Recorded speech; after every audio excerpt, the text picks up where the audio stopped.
I'm LT and this is Surplus History. Today we're at Military Through the Ages. We're going to talk about camouflage. It wasn't really until the modern era, modern warfare, do you start to see camouflage being worn by troops as a regular uniform, printed uniforms with camouflage designs based upon the cover that they're going to be fighting in. And you see that especially during the Vietnam War, and about 1986, you start to see that the uniform changes. Actually, Luke, the year is 1968. We're in sunny, warm Nha Trang, South Vietnam, and we're here to talk about tiger stripes, which is possibly, I may be biased, but is the coolest camouflage uniform ever invented. This uniform was not an issue uniform by the U.S. Army. It was private purchase by units. They came from South Vietnam, they came from Okinawa. They were made primarily using local materials, using vegetable dye. That led to a very wide variety in cuts, in styles, and as well as colorations and patterns. You may notice the difference between my hat and the rest of my uniform. Yeah. You also notice that the fade is different on these. This hat's getting kind of faded out.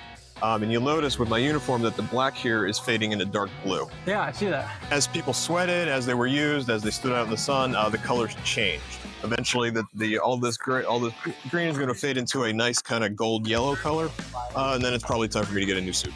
Which doesn't that though kind of match like the seasonality of Vietnam though?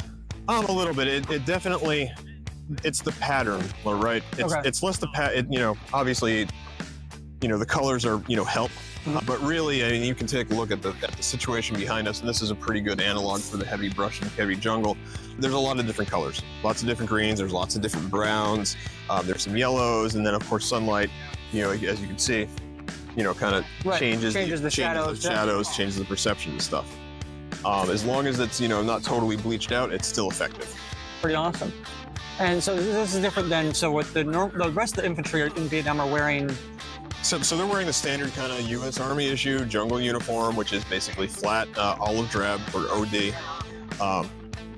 and that's basically what what your line GI would go out with. They would get dirty on their own, and they'd kind of camouflage on their own as guys basically lived out of them, right. Digging holes and digging trenches and walking through jungles and doing all of that stuff. So you said these are adopted, not necessarily, they're required, they're not official Army uniform? Correct. They were, a lot of units had their own supply sides, particularly for Special Forces. They had a whole supply chain devoted to sustaining Special Forces operations in Vietnam, and that supply chain provided the uniforms. The U.S. did issue a camouflage uniform known as ERDL, which is, ERDL. So it's a laboratory developed, if I'm not mistaken. Correct. Yep, it was developed originally in 1948. It is very old. There are two patterns in Vietnam. One is kind of lime. It's called lime dominant, which is very green. The other is called brown dominant, which is, surprise, very brown. That uniform is going to show up later in about 10 or 15 years, and it's going to be called M81 Woodland. It's the same exact pattern. They changed some colors and they blew up the pattern on it to make it a little bit bigger. And that then, for those of us growing up in the 80s, that became the Army unit of choice, or the Army uniform of choice. Cool. You just stopped wearing tiger stripe because we were out of Vietnam? Pretty much. Once the U.S. Army left Vietnam, there really wasn't a point to tiger stripes anymore. They saw local use with some of the Southeast Asia countries. Thailand still uses them. Philippines still uses them. They're used in a couple of different places, but the U.S. has since passed out of that. The current Air Force uniform is a throwback to that tiger stripe with the modern kind of digital colors, but it's still the same tiger pattern. Interesting. I don't know if I'd like that. I don't know if I've seen that. I mean, it's neat. I mean, I'm glad to see tigers again because tigers are cool. Right.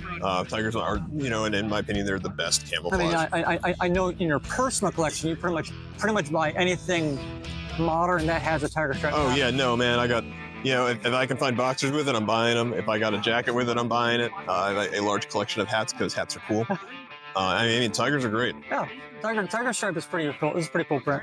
So, thank you. Hey, no problem. I mean, patches, and we will we'll redact that in post. And thank you for me finding you here and correcting the record. So, all right. Thanks, Luke. Y'all have a good evening. Thanks. Bye.